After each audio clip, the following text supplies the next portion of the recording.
I know a lot of people struggle with the card Judgment. Some people struggle because of the name. This idea that to judge somebody, it's not seen as politically okay. But actually, to judge somebody is to weigh up the evidence and to make a decision. So we should be judging. We should be judging everyone every day. We should be considering, have they acted as we would hoped? Have their words matched their action? And then we should be judging them based on these things. So let's get rid of the word judgment. It's a fine word. It's not sentencing. We're not saying, you know, you are forever out of my life because you said you'd make me a cup of tea and you didn't. To me, the word judgment is about reflecting somebody's words and actions. So I think it's a great word. And then a lot of people struggle with the Christian imagery, but there is Christian imagery throughout this deck, and it's about looking at the roots and the meaning of the imagery. And then if you find that the Christian imagery just doesn't suit you, it's very simple. There are some amazing decks that don't have the Christian imagery, and I have here, it's been renamed as Rebirth, but this is the same card in the Druid Craft deck.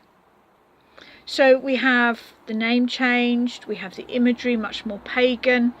So if the Christianity in the name bugs you, then you could either read with a completely different deck or really understand this card in a different deck, and then when you get to this card, just really sort of swap images in your mind, if you like.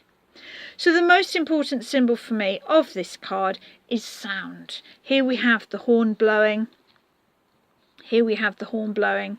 And I think most cards, not all, but most cards for Trump 20 will have the image of sound. So we've had lots of images of light up to this point. We've had the star and the moon and the sun. We've had the lightning in the tower.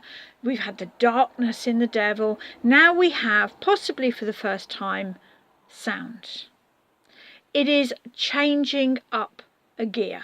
That's what it means to me. To me, it means we've had the same image used, the same symbol used in different ways, and now it's upped a gear. Now it's sound. And whenever you have more than one person in a card, they can all represent parts of you. And I tend to think the simplest way to understand this card is that this angel represents your connection to the divine, your higher guidance, your intuition, whatever word you would use for that. And it is your intuition is really trying to get a message through. This is a wake-up call. That is the easiest way to sum up this card. Wake-up call. You know what you need to do.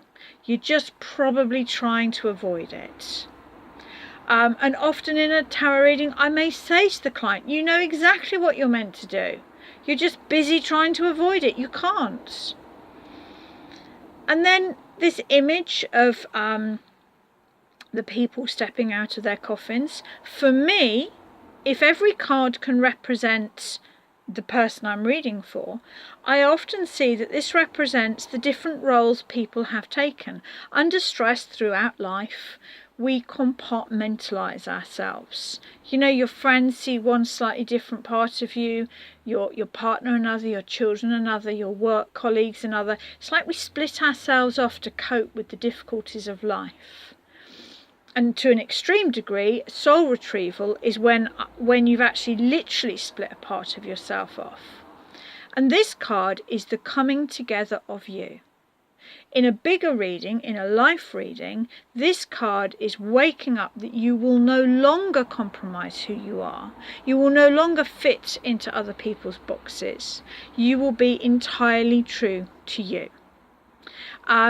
If people have been in a cycle of controlling or abusive relationships, this card often comes when that person realizes how they've allowed it to happen, how they've allowed themselves to be victimized. This is the wake-up call of, by God, I'm not doing that again. So it's a really, really positive card. And we can see a similar image here, an image of being reborn, an image of a really fresh new start from the inside, psychological new start. It goes without saying that particularly with this deck, yes, I have seen it represent being pregnant or the birth of a new child. It can be the birth of a new idea. If you're going through a difficult time and you're feeling really anxious about what's happening and you get the rebirth card or you get judgment, it's a card of really find some stillness, because deep down you know what you need to do to get through this. So I love this card. I have no issues with the Christian imagery, probably because I've been reading with the deck for so long that it to me, I love the deck so much. I love all of it. But if it does bug you, then there are some amazing decks, and I can't recommend the Druidcraft deck highly enough. And the key thing with Rebirth is to remember, it is the sound. Sound is the key, and it's the sound of your higher guidance, intuition if you prefer, trying to speak to you.